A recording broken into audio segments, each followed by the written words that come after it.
Olá, inscreva-se agora no canal Governo Exposto e fique agora com Fala Fiuza.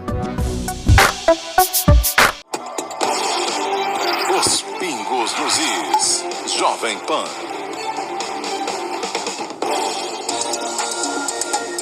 Olá, muito boa noite para você, 18 horas em São Paulo. Seja muito bem-vindo, você ouvinte, você espectador da Jovem Pan. Já estamos no ar, começa aqui mais uma edição de Os Pingos nos Is. Seja sempre bem-vindo, já estamos no ar pelo rádio, também no Panflix, o aplicativo da Jovem Pan. É mais um caminho para que você nos acompanhe. Se você ainda não baixou, te convido a fazer isso. Baixa aí o Panflix, o nosso aplicativo.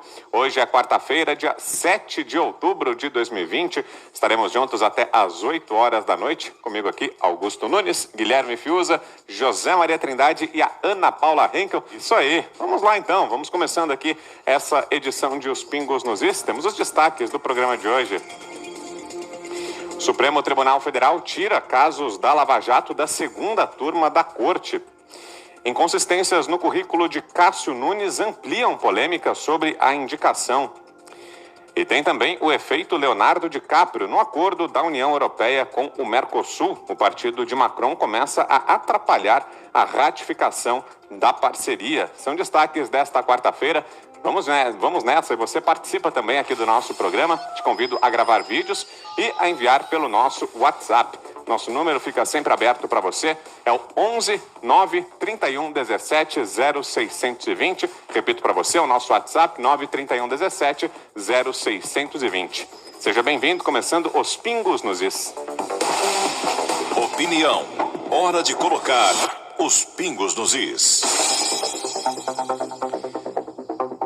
Vamos lá então, primeiro assunto desta quarta-feira é o seguinte: a partir de uma proposta de Luiz Fux, os ministros do STF decidiram transferir das duas turmas da Corte, compostas por 5 ministros cada para o plenário, formado pelos 11 ministros, a competência para análise de inquéritos e ações penais. Com a mudança, agora no regimento, aprovada numa sessão administrativa, decisões sobre a aceitação do processo penal passam a ser, que abre um processo penal e torna um político réu, e o julgamento final, que absolve e condena a autoridade acusada, voltam a ser tomadas por todos os ministros. A decisão permite que o próprio Fux participe desses julgamentos, uma vez que o presidente do STF não integra nenhuma das duas turmas do tribunal. A mudança já tem aplicação imediata.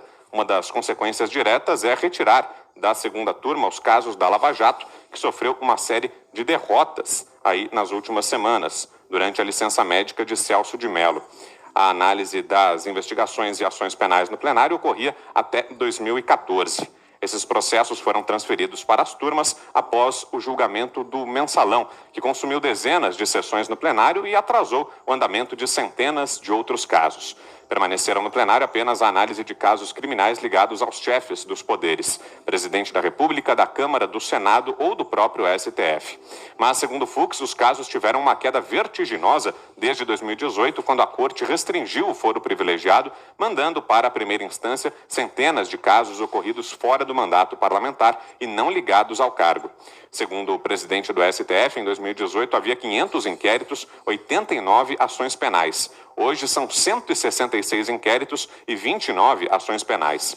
Quem ficou profundamente incomodado com a mudança foi o ministro Gilmar Mendes. Participando de sessão virtual, ele reclamou da iniciativa. Vamos assistir. Isso serve de aviso para outras situações, que reformas regimentais devem ser primeiro avisadas aos ministros para serem discutidas. De fato, não faz sentido a gente chegar do almoço e receber a notícia de que tem uma reforma regimental que será votada. Não, a verdade é que, Excelência me perdoe, mas eu sempre fui de prestigiar os presidentes, inclusive como vice-presidente, e votei inúmeras propostas regimentais no momento imediato. Mas a Excelência tem todo o direito de se manifestar nesse sentido, e eu peço vênia eventualmente. Devemos sempre lembrar isso. O presidente é um coordenador de iguais. Isso é fundamental. Sim. É preciso dialogar. Isso, todos nós nos habituamos a isso. Passo a palavra agora a mim. Então você não se opõe, não é mesmo? Eu não me oponho, mas... Mas faz essa ressalva de que eu eu vou, inclusive, tome esse cuidado em relação aos colegas, porque senão, de fato, isso, então vamos fazer um ato institucional e passa-se a fazer dessa forma. Não é assim. Não é assim que se procede. Apesar do embate com Fux, Gilmar votou a favor da proposta que foi aprovada por unanimidade. Diga, Fiuza.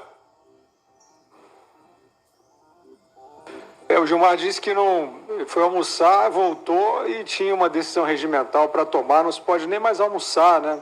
É dura a vida de um ministro do STF. Na verdade, ele quis dizer que não teve tempo de manobrar, né? Não teve tempo de articular. As articulações por baixo dos panos no STF a gente cansou de ver aí, tragicamente, nos últimos anos, né? Eu destaco uma emblemática que foi aquele encontro furtivo em Portugal da Dilma Rousseff com Lewandowski, né? Lewandowski que acabou dando a Dilma a manutenção dos seus direitos políticos ao sofrer o impeachment, que foi uma aberração. E uma série de aberrações foram cometidas por essa corte desse jeitinho particularizado, né? Ou pela tristemente famosa segunda turma, ou em decisões monocráticas, como a gente tem visto ultimamente, que são uma aberração jurídica, né? Fachin, com a questão da polícia nas favelas, o Alexandre de Moraes, com a questão de bloquear a nomeação do diretor-geral da Polícia Federal, e várias outras decisões tomadas. A do Fachin depois foi confirmada, né? Mas, enfim, instantaneamente fazendo valer uma medida drástica com a caneta de um iluminado só, né? Iluminado entre muitas aspas. Boa decisão do Fux, né? O Gilmar, inclusive, é patético, né? Vamos assinalar que é patética essa participação do Gilmar, porque ele diz ao presidente da Suprema Corte que ele diz que todos são iguais, é um coordenador de iguais, né? Isso eu considero. Eu acho que o Fux não passou recibo, mas acho uma tentativa de afrontar, uma tentativa de dizer que o comando que vale é aquele das conversas que ninguém vê, né? Então, não, ministro Gilmar. O presidente do STF é o presidente do STF, senão não tinha esse nome, senão tinha coordenador de iguais do STF. Boa decisão do ministro Fux. Ele tinha trazido essa indicação de que queria mudar algumas coisas na condução da Suprema Corte, falou em discrição, falou em funcionamento, falou em mau protagonismo, em política, não entrar em política, e está aí uma boa decisão, depois de muito tempo, uma boa decisão vinda do Supremo Tribunal Federal na gestão nascente do Luiz Fux. Vamos torcer por outras. Temos aquilo que é de melhor. Maior praticidade e qualidade insuperável. Tudo isso você encontra aqui na Resusque Mania. Venha correndo e tenha você também hoje a sua Tapoé. Prestes a se aposentar, o ministro Celso de Mello, do Supremo Tribunal Federal, foi homenageado pelos colegas da segunda turma. O decano vai deixar a corte na próxima terça-feira e participou da última sessão da segunda turma. Além dele, essa turma é composta pelos ministros Gilmar Mendes, Ricardo Lewandowski, Luiz Edson Fachin e Carmen Lúcia. Ao falar do colega, Gilmar Mendes chorou e disse que o decano tem uma densidade intelectual que iluminará gerações. Esse momento representa o marco da carreira de um juiz que dedicou uma vida à defesa da integridade institucional desta Corte. Dedicação essa firmada na renovação permanente do compromisso de devoção aos pilares da nossa democracia constitucional. Ricardo Lewandowski destacou que durante os 31 anos em que esteve no STF, Celso de Mello se colocou a serviço do Judiciário. E que Sua Excelência não apenas conquistou a sabedoria, mas soube usá-la em prol do avanço civilizatório da nação brasileira. Edson Fachin afirmou que o colega teve um equilibrado posicionamento em casos relevantes que foram julgados no STF. Também ficarão nos anais dessa casa o posicionamento firme, intransigente, como é de um magistrado independente e imparcial, a favor do respeito ao direito das minorias, como no caso da criminalização da homofobia. Carmen Lúcia disse que o ministro deixa seu nome registrado na história da Suprema Corte brasileira. Nós somos um povo que merecemos e temos juízes como Vossa Excelência para serem exemplos permanentes. Comovido, Celso de Mello agradeceu aos colegas e disse que o tempo dele no STF está se esgotando. Estou muito grato pelas palavras que me honram, sobretudo. E me despeço com um adeus.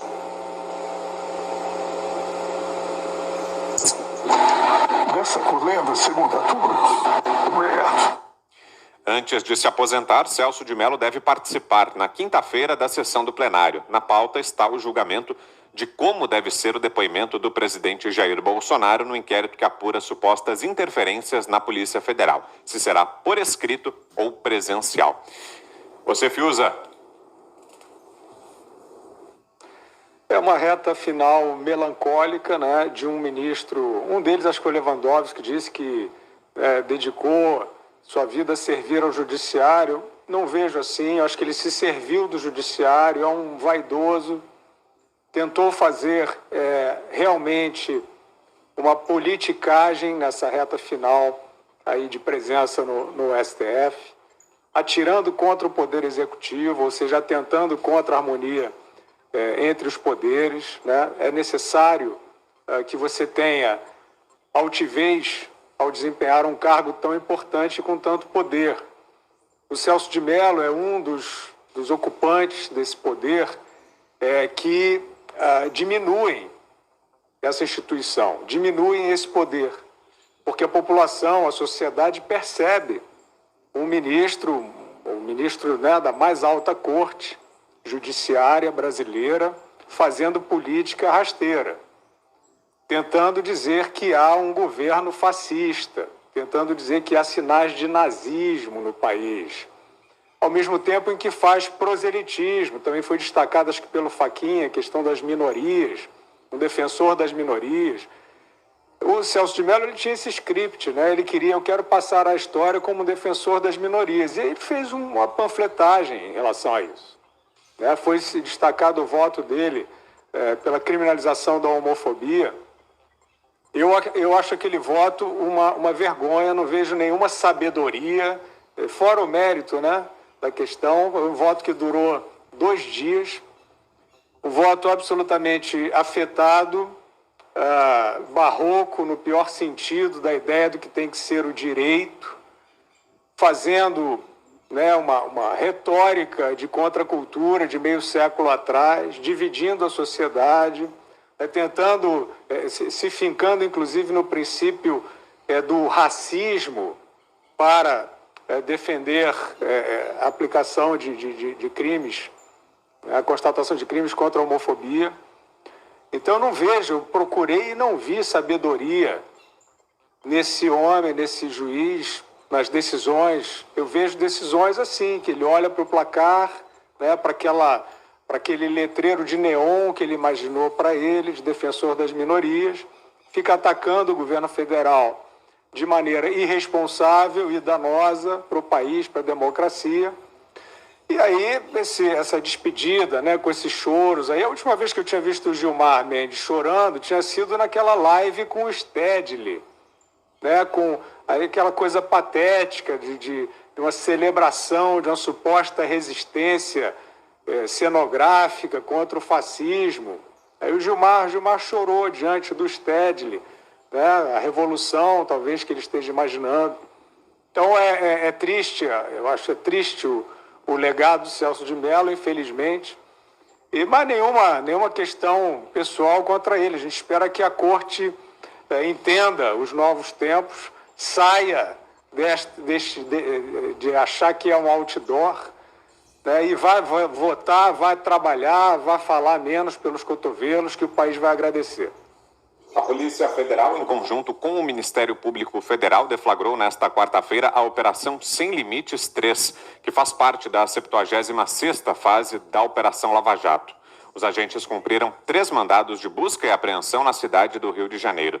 As medidas têm o objetivo de aprofundar as investigações acerca de práticas criminosas cometidas na diretoria de abastecimento da Petrobras, especificamente na Gerência Executiva de Marketing e Comercialização. O MPF informa que as apurações estão relacionadas ao envolvimento de funcionários e ex-funcionários da estatal em esquemas de corrupção na área comercial, especialmente no comércio de bunker, como é denominado um dos combustíveis de navios. Um minutinho para você, Fiuza. Essa diretoria de abastecimento é a famosa, ocupada pelo Paulo Roberto Costa, que também era conhecido como Paulinho do Lula, protegido pelo Lula para roubar, e esse escândalo começou ainda sob o governo Lula, não era nem Dilma, né? Esse escândalo que a Lava Jato apresenta hoje, provas de um esquema de corrupção com quase 50 milhões de reais em propinas. Então é uma herança, é um legado do petismo dentro da Petrobras. E a notícia boa, duplamente, é que, em meio a boatos de que a Lava Jato existe um acordão para acabar com ela está aí bem e forte e continuando a acabar com esse legado triste do petismo no Brasil. O governo publicou no Diário Oficial da União de hoje a exoneração do porta-voz da Presidência da República, Otávio Rego Barros. O general de divisão havia sido escolhido para a função em janeiro de 2019. No final de agosto deste ano, o governo federal informou que iria desativar o cargo de porta-voz da Presidência da República. A decisão foi tomada em razão da edição da medida provisória 980 de 2020, que recriou o Ministério das Comunicações. Barros é militar da reserva com experiência em comunicação social e no contato com a imprensa. Ele teve participação na missão de paz liderada pelo Brasil no Haiti e chefiou o Centro de Comunicação Social do Exército. No primeiro ano do mandato de Bolsonaro, era rotina, no Palácio do Planalto, Rego Barros conceder entrevistas para detalhar a agenda do presidente e responder a perguntas da imprensa sobre o governo. Em 2020, o chamado briefing diário deixou de ser realizado. Uma reportagem do jornal Estado de São Paulo afirma que o currículo acadêmico do desembargador Cássio Nunes Marques, indicado ao Supremo Tribunal Federal, traz um curso de pós-graduação que não é confirmado pela Universidade de La Coruña, na Espanha. No currículo publicado pelo site do Tribunal Regional Federal, consta que Marques concluiu a pós-graduação em contratação pública pela Universidade de La Coruña. A instituição, porém, informou que não oferece nenhuma pós-graduação deste curso. Ainda segundo a universidade, o desembargador participou como ouvinte apenas de um curso de 4 dias entre 1º e 5 de setembro de 2014. Já uma reportagem da revista Cruzoé diz que a dissertação de mestrado apresentada pelo desembargador à Universidade Autônoma de Lisboa tem trechos inteiros copiados de artigos publicados na internet por um advogado. O plagiado em questão é Saul Tourinho Leal, integrante da banca de advocacia do ex-ministro do Supremo Tribunal Federal, Carlos Aires Brito. Ainda segundo a reportagem, a dissertação até repete um erro de português, o que evidencia um copia e cola a partir dos textos de Saul Tourinho Leal.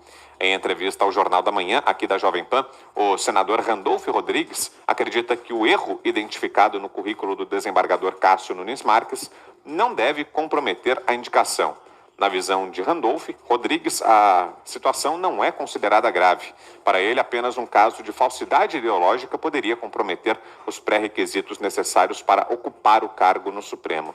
A indicação de Cássio Nunes para o STF continua dividindo a base do presidente Jair Bolsonaro.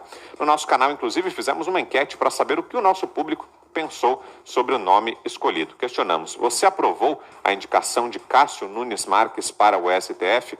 Eis o resultado aí na tela para você, com 155 mil votos. 29% aprovaram, 38% não aprovaram e 33% não souberam dizer.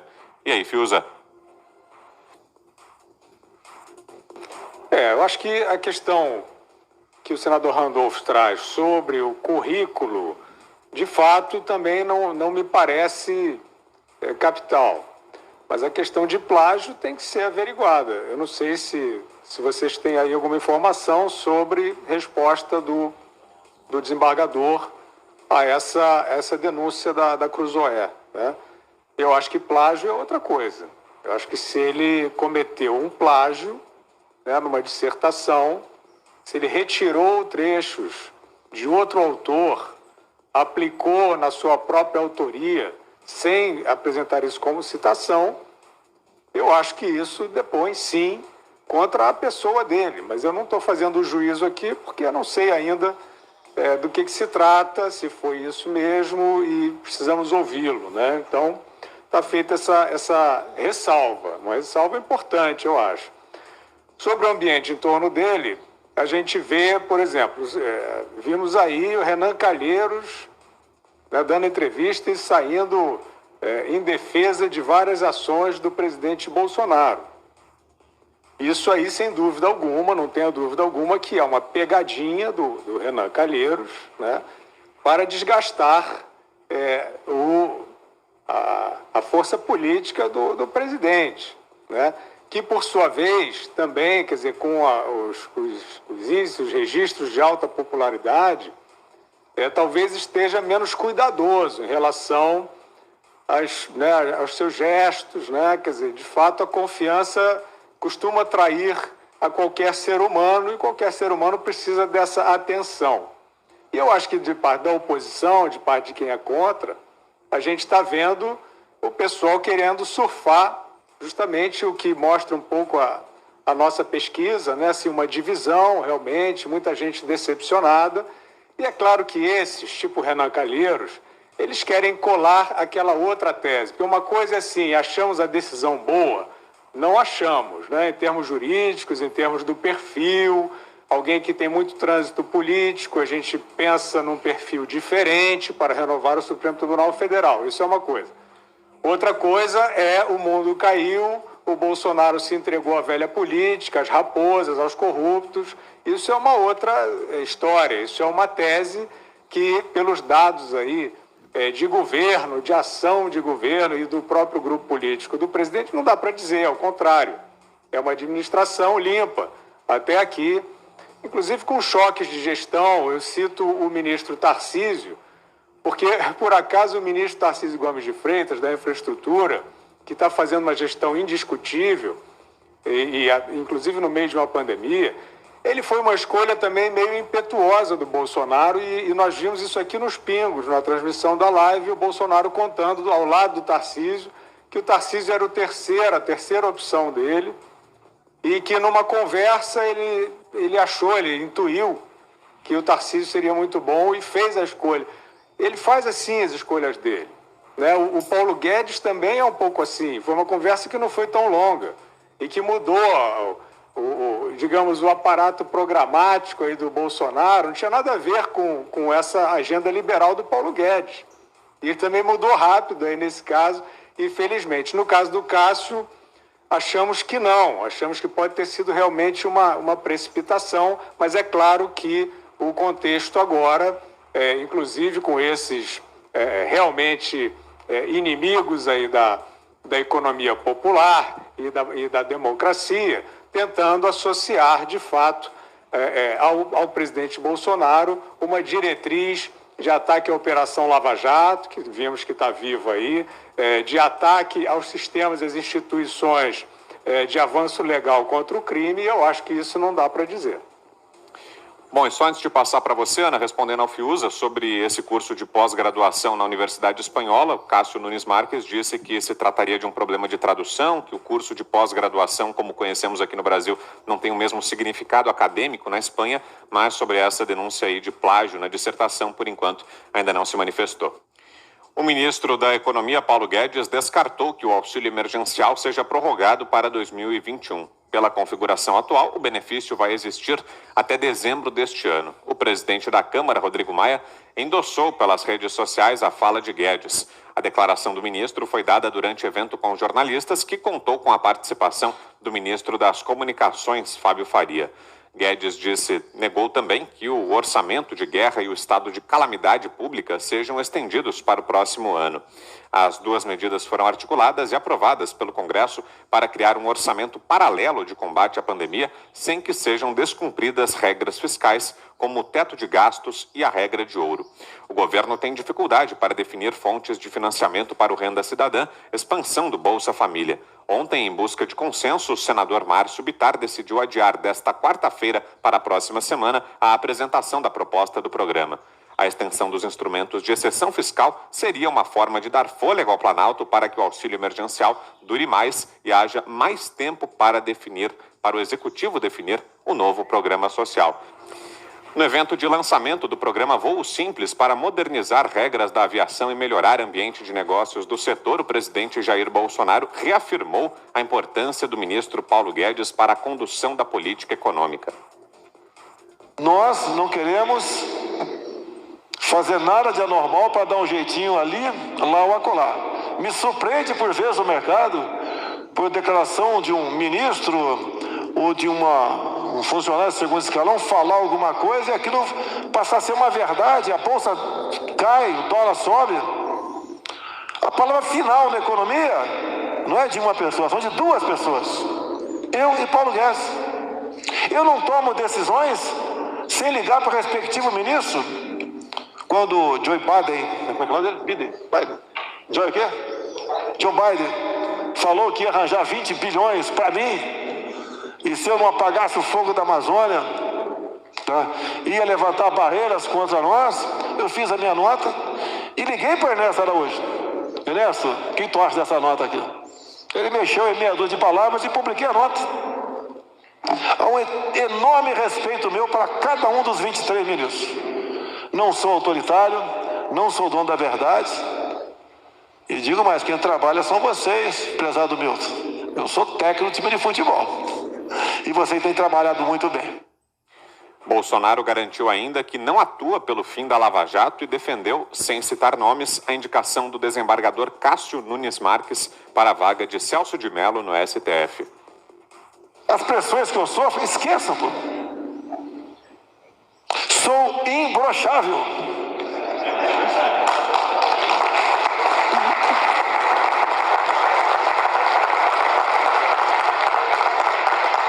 Eu desconheço um lobby para criar dificuldade e vender facilidade. Não existe. É um orgulho, é uma satisfação que eu tenho dizer a essa imprensa maravilhosa nossa que eu não quero acabar com a Lava Jato. Eu acabei com a Lava Jato. Porque não tem mais corrupção no governo.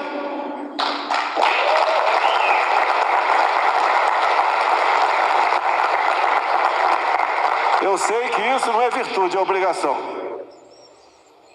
Mas nós fazemos um governo de peito aberto.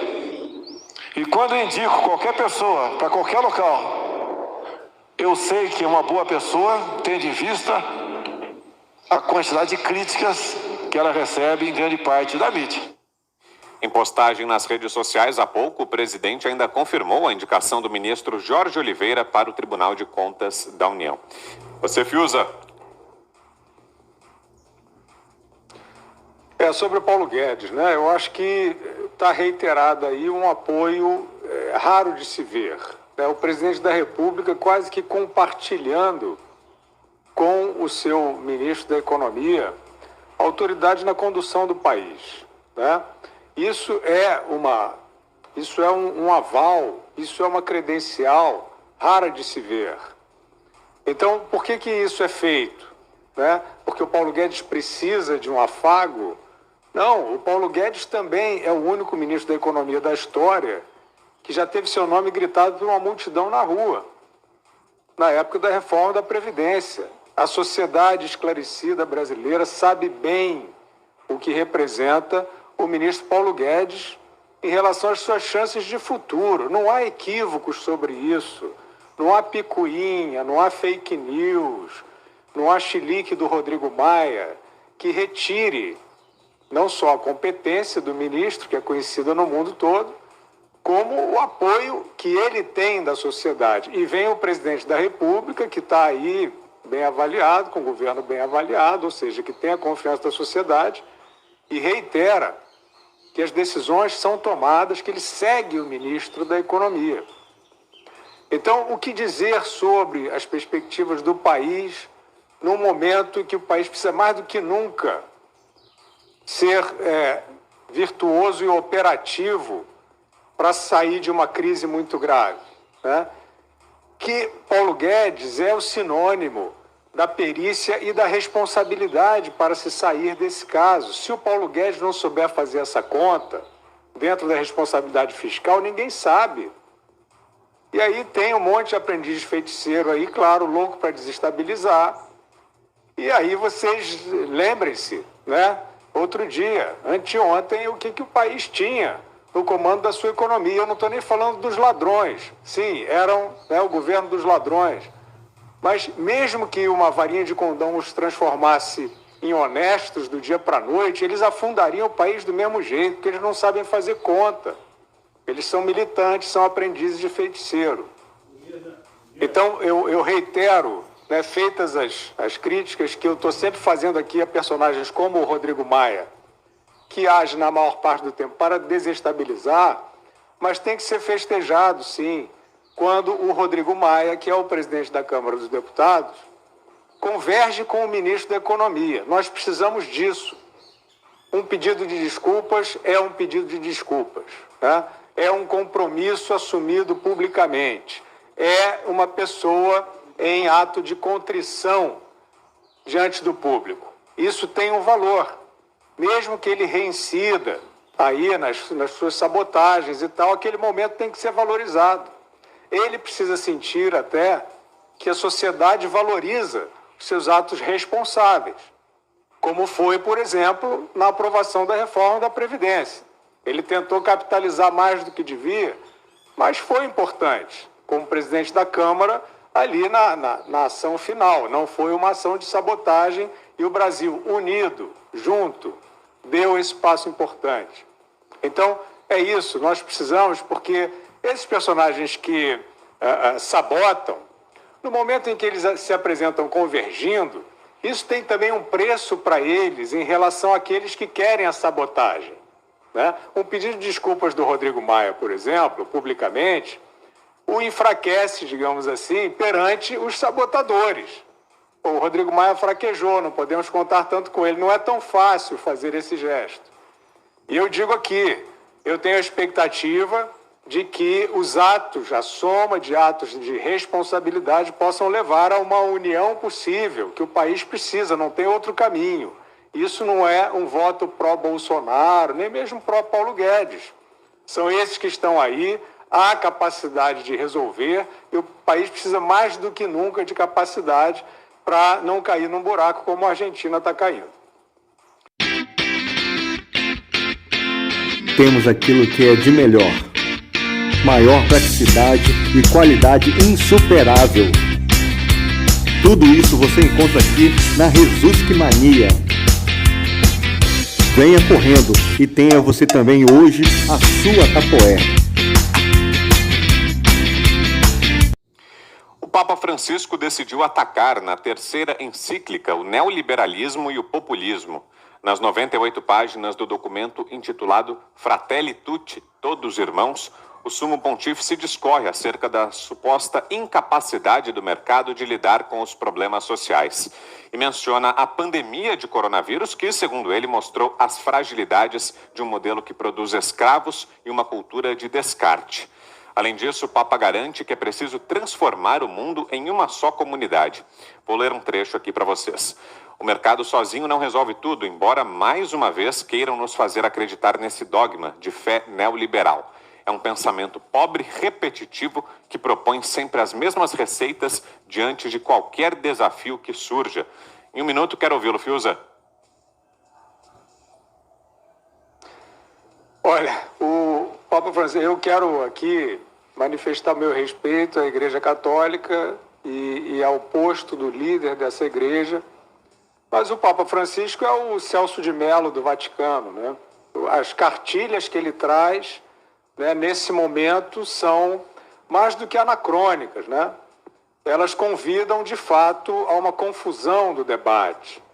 Você, no momento em que a humanidade é afrontada por medidas de supressão de liberdade, fantasiadas de segurança sanitária, e essa diretriz vem principalmente de uma ditadura, que é a China, mandando na OMS, e você vem o Papa, esse mesmo Papa que infelizmente cancelou a visita ao Brasil para protestar contra o impeachment da Dilma Rousseff, dizendo, requentando uma ideia contra o neoliberalismo, para falar do livre mercado que não resolve os problemas. Ele está exatamente na contramão da história nesse momento. A CIA escreveu um memorando de 3 páginas confidenciais para o diretor do FBI, James B. Comey, e o agente Peter Strzok, em que contava que a então candidata democrata de 2016, Hillary Clinton, aprovou um plano para culpar o rival Donald Trump pelo hackeamento russo a computadores. O jornal Washington Times obteve uma cópia do documento enviado ao FBI em 7 de setembro de 2016, semanas depois de o agente ter aberto a investigação do Crossfire Hurricane na campanha de Trump por suspeita de conspiração com o Kremlin. O então diretor da CIA, John O'Brien, escreveu em nota que Hillary supostamente aprovou o plano, mostra um relatório. O diretor de inteligência nacional, John Ratcliffe, já havia descrito o conteúdo em uma carta ao Congresso. Ele tirou a confidencialidade do memorando e das notas na terça-feira sob a autorização de Trump. O presidente americano sempre se queixou de ser vítima de uma farsa da Rússia, que dizia que ele era conivente com o Kremlin. Em uma declaração ainda ontem, a equipe de reeleição de Trump disse que a campanha do democrata Joe Biden, vice-presidente na época, deveria explicar se ele teve algum papel na armação. E aí, Ana? Vitor, essa é uma história tão emaranhada, são tantas vertentes, né? O famoso Obama Gate, que os militantes da imprensa insistem ainda até hoje, mesmo diante das pilhas de documentos, que o Obama Gate é uma invenção da extrema-direita ou dos republicanos. Mas acho que agora não tem como esconder mais, até jornais considerados esquerdistas aqui nos Estados Unidos, como o New York Times e o Washington Post, eles já se ajoelharam e disseram que a quantidade de documentos que prova que o FBI, na administração de Barack Obama, foi usado como uma arma política para exatamente espionar a campanha de Donald Trump, é inacreditável. Agora, com esses documentos, tudo indica também, Vitor, que isso tudo já estava, os republicanos já sabiam disso há muito tempo, mas que eles guardaram exatamente para soltar essa bomba agora, um pouco antes das eleições. Mas fica comprovado a cada dia, é inegável que o FBI foi usado como arma política, que a Hillary Clinton, naquele esquema todo dos e-mails dela, né, acho que vale a pena um Google aí para tentar entender a história, ela tentou acobertar ali os erros dela, provocando essa falsa história aí de que Trump tinha conluio com a Rússia. E lembrando, Vitor, que nessa história toda aí, o Congresso ficou parado por quase 2 anos e meio e quase 45 milhões de dólares foram gastos nessa investigação aí para chegar à conclusão de que não havia absolutamente conluio nenhum de Trump ou com qualquer pessoa ligada à campanha de Trump ou qualquer americano. É o Obama Gate aí com força total, Vitor. Ana, e hoje à noite tem debate por aí, né? O debate dos vices, né? O encontro entre a Kamala Harris e o Mike Pence, como o Pablo Spire falou agora pra gente no Minuto Touro de Ouro. Qual que é a importância disso para a campanha? Como é que tá a expectativa por aí, Ana?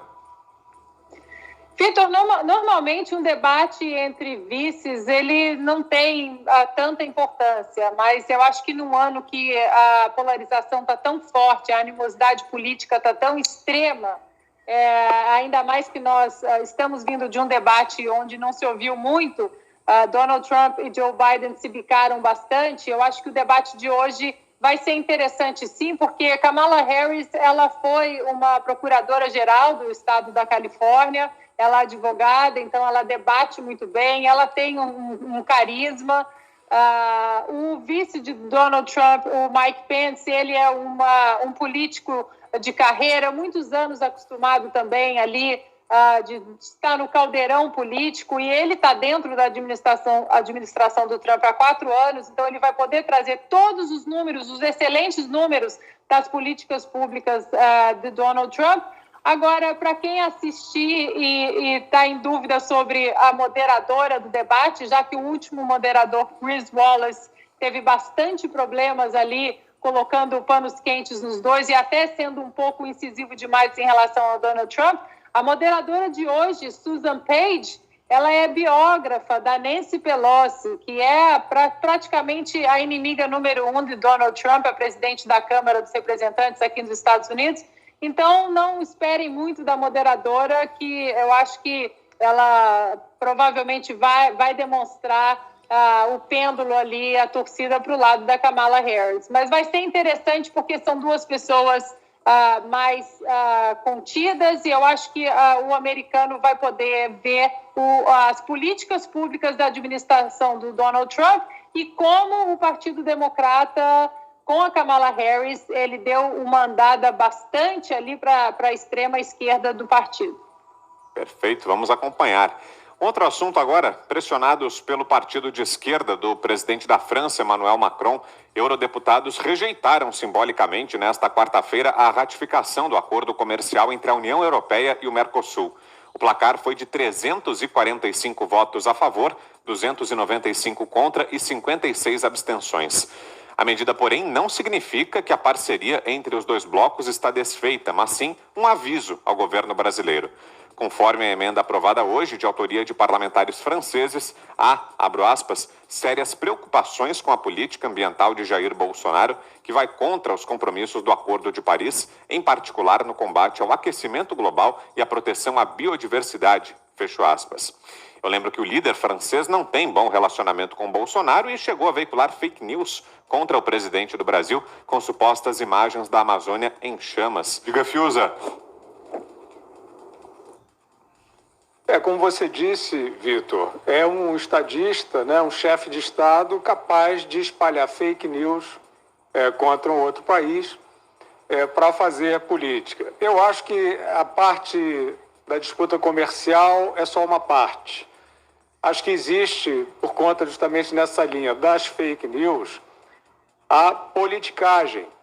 E esses líderes europeus, eles estão precisados dessa politicagem, dessa demagogia, porque eles são estados falidos, a maior parte da Europa está em estado de processo de falência por causa de políticas demagógicas e está dobrando a aposta, assim como no Mercosul também. Então, esse acordo, o que a gente pode ver de prático na área comercial é o seguinte: o Brasil está em vias de aprovação para ingressar na OCDE. O Brasil está fazendo os deveres de casa todos. O Brasil é respeitado pela comunidade internacional e está no ranking dos países mais confiados, dos 25, pelo menos, mais confiáveis para se investir no mundo, por conta das suas políticas internas.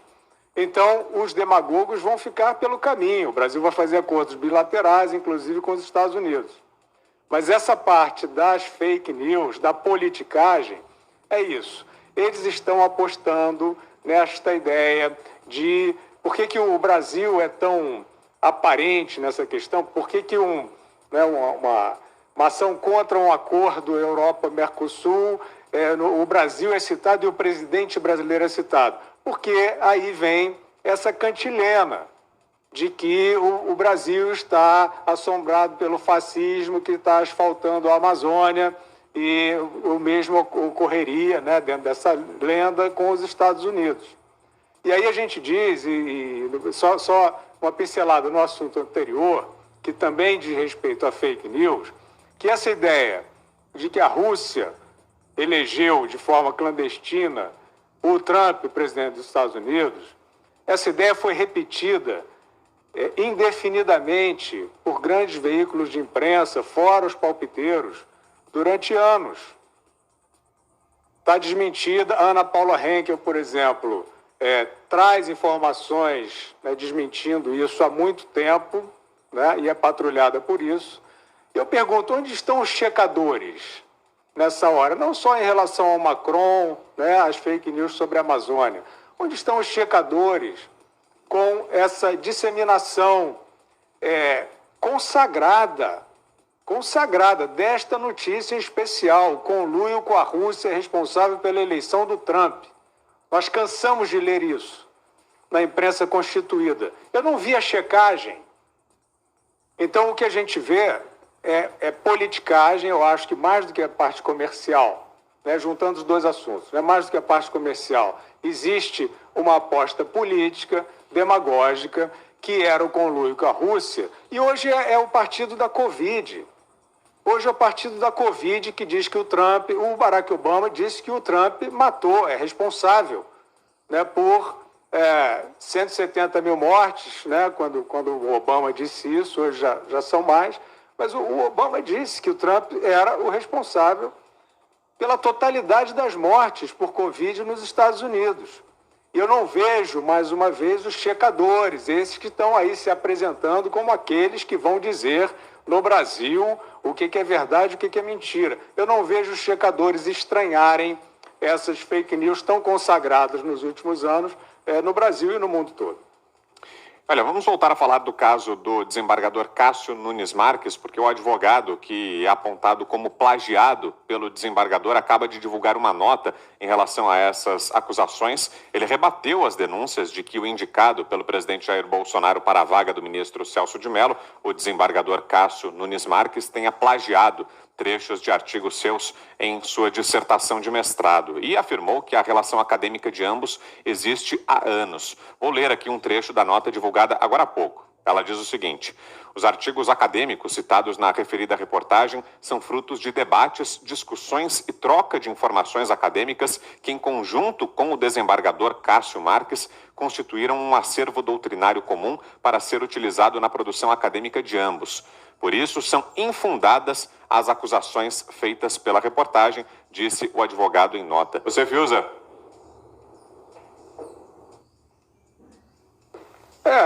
Acho que se o autor original, né, que seria plagiado, está dizendo que não foi um plágio, realmente a questão muda de figura. Ele poderia mostrar, não sei se ele já mostrou, né? Nessa nota não está demonstrado o que era isso, então, né? Era um arquivo comum, pode ser, ou foi um trabalho que eles assinaram conjuntamente.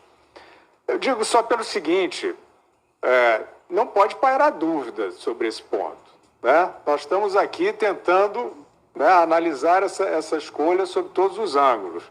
Esse aí não pode pairar dúvida, né? Alguém que vai julgar na corte máxima do país não pode ser alguém que toma emprestado, entre muitas aspas, o texto de outro, o trabalho de outro, né?